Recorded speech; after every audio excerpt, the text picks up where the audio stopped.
Biashara ni miongoni mwa ndoto ambazo asilimia kubwa ya binadamu wanazo katika maisha yao. Watu wengi wanatamani siku moja waanzishe biashara zenye mafanikio kuliko binadamu wengine. Pamoja na kuwa binadamu mbalimbali wana kiu ya mafanikio katika biashara ambazo wamezianzisha, lakini asilimia kubwa ya binadamu wanaoanzisha biashara wanashindwa kutimiza malengo yao kwa sababu kuna makosa mbalimbali ambayo wanayafanya katika biashara zao bila wao wenyewe kujua. Na kosa mojawapo ambalo asilimia kubwa ya watu wanalifanya ni kufungua aina fulani ya biashara katika sehemu isiyokuwa sahihi. Katika video hii nitakwenda kukuambia aina mbalimbali za biashara na maeneo ambayo ukizifungulia utapata mafanikio makubwa katika biashara hizo kuliko binadamu wengine. Kama na wewe ni moja kati ya watu wanaotamani kujifunza kuhusiana na jambo hili, basi video hii imetengenezwa mahususi kwa ajili yako. Ili uendelee kujifunza mambo mbalimbali kupitia video zetu, jiunge nasi kwa kusubscribe katika chaneli hii ya Fafanuo Media. Hapo utakuwa wa kwanza kupata video zetu pindi tunapoziweka kwenye chaneli hii. Hautajutia MB zako, kwani mara zote tunajitahidi kuwa bora zaidi ya jana. Asante, enjoy. Zifuatazo ni aina mbalimbali za biashara na maeneo ambayo unatakiwa kuziweka ili uwe binadamu mwenye mafanikio makubwa kuliko binadamu wengine. Namba 1, biashara ya uuzaji wa mayai. Mayai ni miongoni mwa bidhaa ambazo zimekuwa na wateja wengi siku hadi siku, na hata ripoti ambayo imetolewa hivi karibuni inaonekana walaji wa mayai wanazidi kuongezeka kuliko ilivyokuwa zamani, na hii yote ni kwa sababu asilimia kubwa ya binadamu wanazidi kuelewa umuhimu wa mayai katika afya ya mwanadamu. Lakini pamoja na kuwa asilimia kubwa ya binadamu wanauza mayai katika maeneo yao ya biashara, kuna nyakati ambazo baadhi ya wafanyabiashara wa mayai hawapati faida wala hawapati wateja. Lakini unaweza ukajiuliza, kama binadamu wanaokula mayai wanazidi kuongezeka siku hadi siku, ni kwa nini hawafikii katika biashara yako? Ni kwa sababu umeweka biashara yako katika sehemu isiyokuwa sahihi. Ili uweze kupata wateja katika biashara yako ya mayai, ni vema ukafungua biashara yako ya mayai karibia na sehemu ya kufanya mazoezi ama gym. Kwa nini nasema kufungua biashara yako ya mayai karibia na sehemu ya kufanya mazoezi, yani karibia na gym, kunaweza kukaleta manufaa kuliko ukifungulia maeneo mengine? Ni kwa sababu asilimia kubwa ya binadamu ambao wanakwenda kufanya mazoezi gym wanahitaji kujenga misuli yao, na hawa ni watu wenye uelewa wa vyakula vyenye protini, kwani wanahitaji protini kwa wingi kwa ajili ya kujenga misuli yao. Miongoni mwa vyakula ambavyo vinaaminika kwa wingi wa protini na vyenye faida kubwa kwa binadamu ambao wanajihusisha na mazoezi ya misuli ni mayai. Hivyo utajikuta unapata wateja kwa wingi kuliko ukifungulia biashara ya mayai eneo jingine. Kama wewe ni miongoni mwa wafanyabiashara wa mayai, ninakushauri tafuta sehemu ambayo ipo karibu na gym au sehemu yoyote ya mazoezi, weka biashara yako ya mayai. Niamini mimi, utapata wateja kuliko ukifungulia katika maeneo mengine. Namba 2, kama wewe ni kinyozi, basi fungua ofisi yako ya kunyolea au barber shop karibia na sehemu ambayo hutumiwa kusafishia magari, yani car wash. Asilimia kubwa ya wanaume si watu wanaopenda kuvipa kipaumbele vitu vidogo vidogo katika maisha yao. Kwa mfano, suala la kupangilia mavazi, suala la kunyoa nywele ama kunyoa ndevu ni miongoni mwa vitu ambavyo baadhi ya wanaume huchukua muda mrefu sana kuja kuvifanya katika maisha yao. Lakini wakati mwingine inatokea hali hiyo kwa sababu ya ubize wa shughuli ambazo wanazo katika maisha yao. Lakini ikiwa watapata fursa ya kukutana na maeneo hayo wakiwa katika shughuli zao za kawaida, wanaweza kuitumia fursa hiyo kwa ajili ya kushevu nywele zao ama kushevu ndevu zao.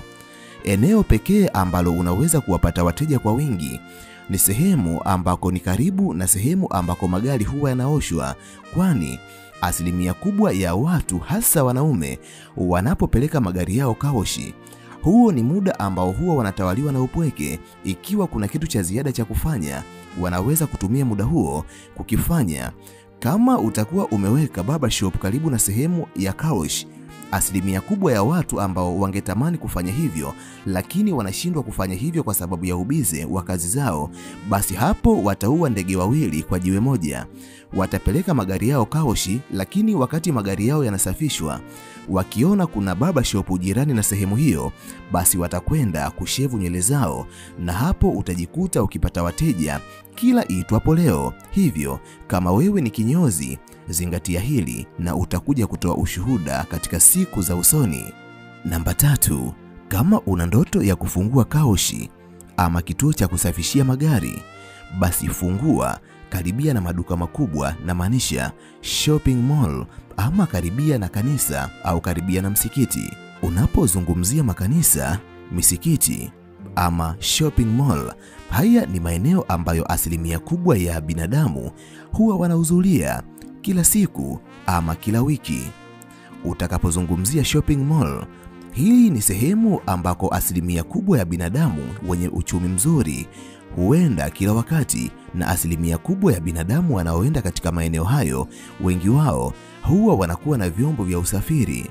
Hivyo utakapoweza kufungua biashara yako ya uoshaji wa magari katika maeneo haya, utakuwa na uhakika wa wateja kila iitwapo leo, kwani kila binadamu watakapofika katika maeneo hayo kwa ajili ya kupata huduma, ikiwa ni kufanya manunuzi ama ikiwa ni kanisani ama msikitini kwa ajili ya kufanya ibada, basi asilimia kubwa ya binadamu hao wenye vyombo vya usafiri wanaweza wakaacha vyombo vyao vya usafiri katika ofisi yako ili watakapotoka wakute vikiwa vimesafishwa.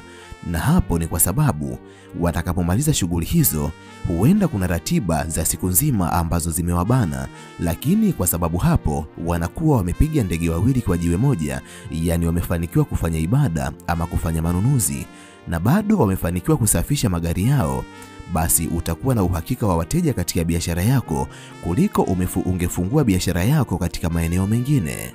Namba 4, kama wewe ni mwanadamu ambaye unatamani kutoa huduma ama kufanya biashara inayohusiana na kufua nguo pamoja na kunyosha nguo, yani laundry service, hakikisha unafungua ofisi yako karibu na maeneo yenye mkusanyiko wa ofisi mbalimbali, iwe za serikali ama za makampuni binafsi. Asilimia kubwa ya binadamu ambao wanafanya kazi maofisini ni binadamu ambao hutamani kuonekana wakiwa smart muda wote.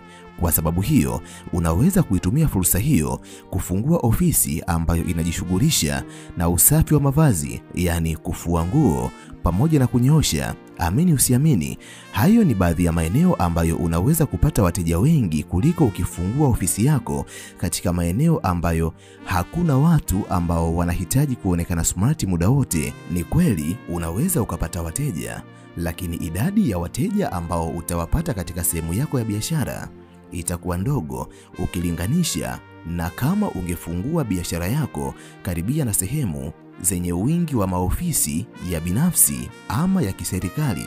Namba 5, kama wewe ni mwanadamu ambaye unatamani kufungua biashara ya kuuza vitu vya watoto, basi fungua duka lako karibia na sehemu yenye hospitali ya watoto. Wapo baadhi ya wanadamu ambao hufungua maduka mbalimbali ambayo yanauza vitu vya watoto, kama maduka ya matoi ama midori ambayo watoto huitumia kucheza, nguo za watoto. Wanakosa wateja kwa sababu hawakujua ni sehemu gani sahihi ambako wangeweza kufungulia biashara zao.